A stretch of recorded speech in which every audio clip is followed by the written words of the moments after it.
Hello students, this is Dipali Garg. Welcome to Study Fusion.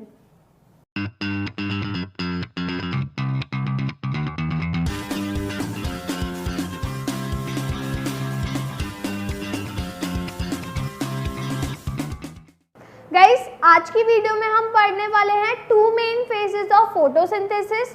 तो guys, first phase है light dependent phase. Guys, light dependent phase को photochemical phase भी कहा जाता है और सेकंड फेज है लाइट इंडिपेंडेंट फेज। तो गाइस, लाइट इंडिपेंडेंट फेज को डार्क फेज भी कहा जाता है। तो चलिए स्टार्ट करते हैं।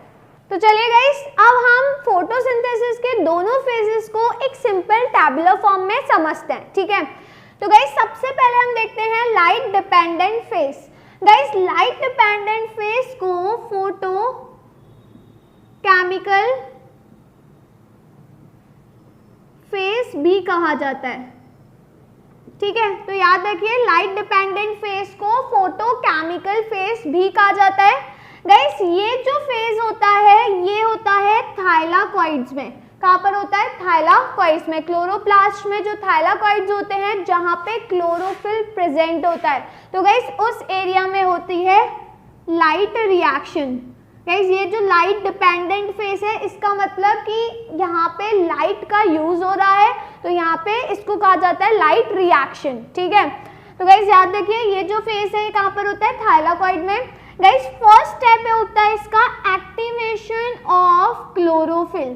गाइस, इसमें इस फेज में लाइट एनर्जी यूज होती है और लाइट एनर्जी कौन सी होती है? सनलाइट। तो गाइस, सनलाइट जब सेल्स पे पड़ती है, जब थाइलाकॉइड पे पड़ती है, तो गाइस जो क्लोरोफिल प्रेजेंट होता है थाइलाकॉइड्स में वो एक्टिवेट हो जाता है। सनलाइट की एनर्जी की प्रेजेंस में जो क्लोरोफिल्स होते हैं वो एक्टिवेट हो जाते हैं। क्लोरोफिल ग्रीन पिगमेंट होते हैं जो कि थाइलाकॉइड्स में प्रेजेंट होते हैं। तो गाइस, जब सनलाइट पड़ती है तो जो क्लोरोफिल होता है ये एक्टिवेट हो जाता है।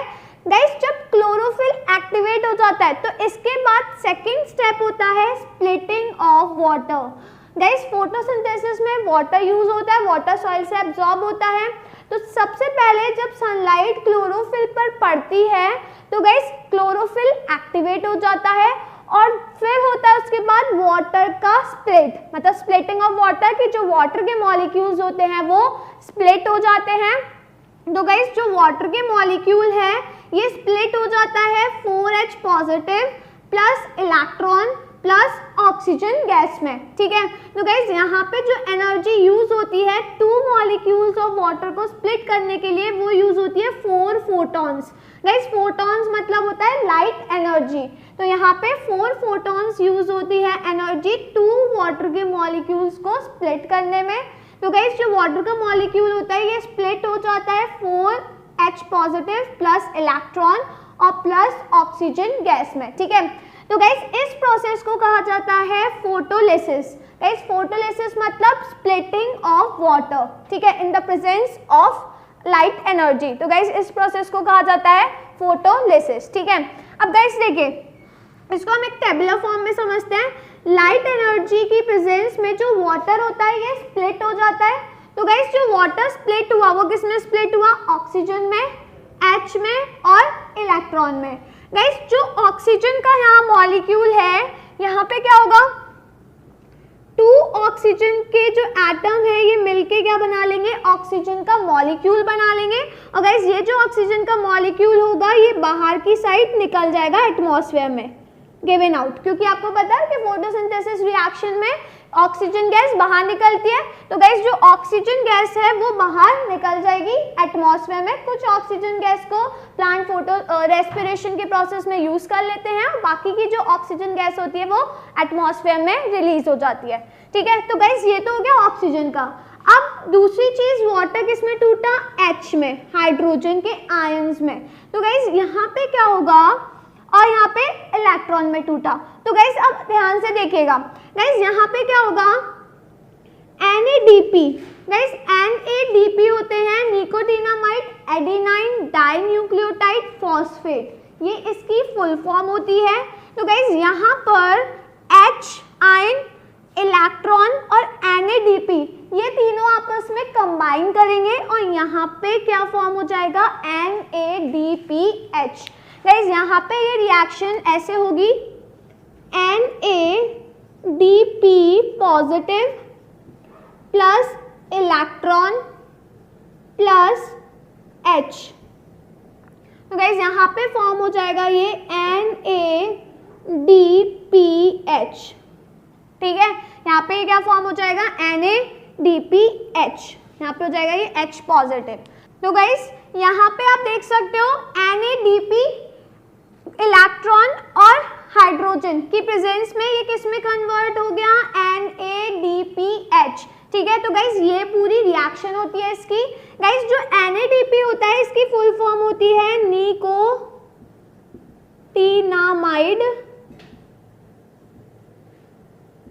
एडिनाइन डाइन्यूक्लियोटाइड फॉस्फेट, ठीक है।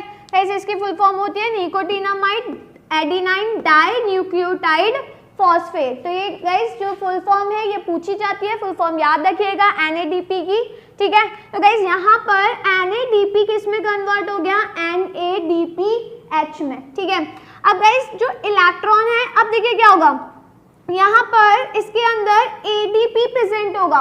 तो गाइस ADP एक फॉस्फोरस ले लेगा और इलेक्ट्रॉन की प्रेजेंस में किस में कन्वर्ट हो जाएगा, ATP में, ठीक है। गाइस यहाँ पे जो ADP है इसकी फुल फॉर्म है एडिनोसिन डाइफॉस्फेट, ठीक है। और गाइस जो ATP है इसकी इसकी फुल फॉर्म है एडिनोसाइन ट्राइफॉस्फेट। गाइस यहाँ पे डाइफॉस्फेट इस वजह से है क्योंकि यहाँ D है तो डाइफॉस्फेट, और यहाँ पे T है तो 3 फॉस्फोरस है तो ट्राइफॉस्फेट, ठीक है। तो ये फुल फॉर्म याद रखिएगा, पूछी जाती है NADP की भी, ADP की भी और ATP की भी, ठीक है। तो गाइस यहाँ पे जो इलेक्ट्रॉन है एक तो यहाँ पे यूज हो गया NADPH के फॉर्मेशन में, और गाइस एक जो इलेक्ट्रॉन है यहाँ पे भी यूज होता है इलेक्ट्रॉन। यहाँ पे जो एडिनोसाइन डाइफॉस्फेट है ये एडिनोसाइन ट्राइफॉस्फेट में कन्वर्ट हो जाता है जब एक फॉस्फोरस और इलेक्ट्रॉन आपस में कंबाइन हो जाते हैं, ठीक है। तो गाइस यहाँ पे फॉर्म हो जाता है ATP। तो गाइस ये जो फॉर्मेशन होता है इस रिएक्शन को कहते हैं फॉस्फोराइलेशन, ठीक है। गाइस इस पूरे प्रोसेस को कहा जाता है फॉस्फोराइलेशन। और गाइस ये जो प्रोसेस होता है ये लाइट की प्रेजेंस में होता है तो इस वजह से इसको फोटो फॉस्फोराइलेशन भी कहते हैं, ठीक है। तो गाइस इसको फोटो फॉस्फोराइलेशन भी कहा जाता है क्योंकि ये लाइट एनर्जी की प्रेजेंस में भी होता है। तो गाइस अगर लाइट एनर्जी की प्रेजेंस में हो रहा है तो फोटो फॉस्फोराइलेशन कहा जाता है, और अगर वैसे ही हो रहा है तो फॉस्फोराइलेशन कहा जाता है। वैसे तो लाइट एनर्जी की प्रेजेंस में होता है, ठीक है। तो यहाँ पे गाइस जो ADP है ये किस में कन्वर्ट हो गया, ATP में कन्वर्ट हो गया। तो गाइस ये जो सारी चीजें होती हैं ये किस में होती है, लाइट डिपेंडेंट फेस में, क्योंकि इधर एनर्जी भी फॉर्म होती है ATPs की फॉर्म में, ठीक है। तो गाइस ये पूरा जो प्रोसेस है ये पूरा फेस है light dependent face, that is photochemical face. Guys अब देखते हैं लाइट इंडिपेंडेंट फेस। तो गाइस लाइट इंडिपेंडेंट फेस में ये चीज रिवर्स हो जाती है, यहाँ पे कोई एक्टिवेशन नहीं होता। गाइस जो लाइट इंडिपेंडेंट फेज होता है ये किधर होता है, स्ट्रोमा में। और गाइस जो स्ट्रोमा होता है क्लोरोप्लास्ट का वो रीजन होता है जहाँ पे क्लोरोफिल प्रेजेंट नहीं होता।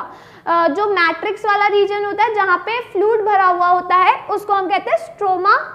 तो गाइस स्ट्रोमा रीजन पे लाइट डिपेंडेंट फेज रिएक्शन होती है, मतलब लाइट इंडिपेंडेंट फेज रिएक्शन होती है मतलब डार्क रिएक्शन, ठीक है। तो गाइस लाइट इंडिपेंडेंट फेज को डार्क फेज भी कहा जाता है या फिर बायोसिंथेसिस फेज भी कहते हैं, ठीक है। गाइस याद रखिए इसको डार्क फेज या फिर बायोसिंथेसिस फेज भी कहते हैं। अब गाइस इस फेज में क्या होता है, जो कार्बन डाइऑक्साइड गैस है जो एटमॉस्फेयर में, ये अंदर आ जाती है स्टोमेटा के थ्रू। तो गाइस जो कार्बन डाइऑक्साइड गैस है ये क्या करेगी, यहाँ से गाइस जो लाइट डिपेंडेंट फेज में NADPH बना, अब लाइट इंडिपेंडेंट फेज में ये NADPH दोबारा किस में कन्वर्ट हो जाएगा, NADP में। तो गाइस ये जो एक हाइड्रोजन है ये रिलीज हो जाता है और कार्बन डाइऑक्साइड, इस हाइड्रोजन की प्रेजेंस में क्या होता है, कार्बन डाइऑक्साइड का रिडक्शन होता है। तो गाइस ये कार्बन डाइऑक्साइड किस में कन्वर्ट हो जाता है, ग्लूकोज में। तो गाइस ये हो गया ग्लूकोज, ठीक है। और बहुत सारे ग्लूकोज के मॉलिक्यूल्स मिल जाते हैं और गाइस बहुत सारे ग्लूकोज के मॉलिक्यूल्स मिलके क्या फॉर्म कर लेते हैं, स्टार्च। तो प्लांट के अंदर जो फूड स्टोर होता है वो किस फॉर्म में स्टोर होता है, स्टार्च की फॉर्म में। तो गाइस याद रखिए प्लांट के अंदर जो फूड बनता है वो ग्लूकोज की फॉर्म में बनता है, बट स्टोर किस फॉर्म में होता है, स्टार्च की फॉर्म में। तो गाइस बहुत सारे ये जो ग्लूकोज के मॉलिक्यूल्स हैं ये किस में कन्वर्ट हो जाते हैं, स्टार्च में कन्वर्ट हो जाते हैं, ठीक है। Then guys light independent phase में क्या होता है, जो ATP होता है ये दोबारा किस में कन्वर्ट हो जाता है, ADP में, और ये एक फॉस्फोरस रिलीज कर देता है और इलेक्ट्रॉन रिलीज हो जाता है। तो गाइस लाइट डिपेंडेंट फेज और लाइट इंडिपेंडेंट फेज ये दोनों ही साथ साथ चलते हैं। ये फेज होता है थाइलाकॉइड्स में और वो फेज होता है स्ट्रोमा में। तो गाइस ये जो दोनों फेज हैं ये रेगुलरली साथ साथ चलते हैं, साइमल्टेनियसली रिएक्शंस होती हैं इनकी। तो अगर लाइट डिपेंडेंट फेज में यहाँ पे NADPH बना तो तुरंत NADP में कन्वर्ट हो जाएगा, फिर से वो NADPH में कन्वर्ट हो जाएगा। तो गाइस ये जो फेज है, ये जो साइकिल है चलती रहती है। सेम इस केस में ATP पे कन्वर्ट हो जाएगा, ATP दोबारा ADP में कन्वर्ट हो जाएगा। तो ये भी साइकिल क्या होता है गाइस, चलती रहती है, ठीक है। और इस फेज में याद रखिए इंपॉर्टेंट ये है कि जो कार्बन डाइऑक्साइड गैस है इसका रिडक्शन हो जाता है हाइड्रोजन की प्रेजेंस में, तो ये ग्लूकोज में कन्वर्ट हो जाती है। और गाइस जो ग्लूकोज है ये किस में चेंज हो जाता है, स्टार्च में चेंज हो जाता है, प्लांट के अंदर स्टोर हो जाता है, ठीक है। तो गाइस ग्लूकोज जो अब स्टार्च में कन्वर्ट हो रहा है, तो गाइस इस रिएक्शन को कहा जाता है पॉलीमराइजेशन, ठीक है। गाइस जो ग्लूकोज स्टार्च में कन्वर्ट हो रहा है इस प्रोसेस को कहा जाता है पॉलीमराइजेशन। याद रखिए ग्लूकोज स्टार्च में कन्वर्ट हो रहा है, इस प्रोसेस को कहा जाता है पॉलीमराइजेशन, ठीक है। तो गाइस यहाँ पे एक होता है फोटोलिसिस। फोटोलिसिस मतलब वाटर का स्प्लिट होना, तो उस प्रोसेस को कहते हैं फोटोलिसिस।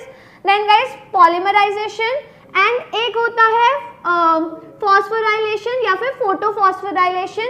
तो गाइस फॉस्फोराइलेशन मतलब होता है ADP ATP में कन्वर्ट हो जाए। और गाइस फोटोफॉस्फोराइलेशन मतलब लाइट की प्रेजेंस में, in the presence of light, light की प्रेजेंस में, ठीक है। तो गाइस ये दोनों फेज हो गए फोटोसिंथेसिस के, इसको याद रखिएगा और फुल फॉर्म को याद रखिएगा, ATP ADP ATP and NADP की फुल फॉर्म, ठीक है। इसको याद रखिएगा क्योंकि ये बहुत इंपॉर्टेंट है, एग्जाम में पूछी जाती है। तो गाइस आज की वीडियो में इतना ही। तो गाइस अगर आपको वीडियो पसंद आई हो तो वीडियो को लाइक करना, शेयर करना और चैनल को सब्सक्राइब करना मत भूलिए। तो गाइस अब मैं आपसे मिलती हूँ नेक्स्ट वीडियो में एक नए टॉपिक के साथ, तो तब तक के लिए गुड बाय।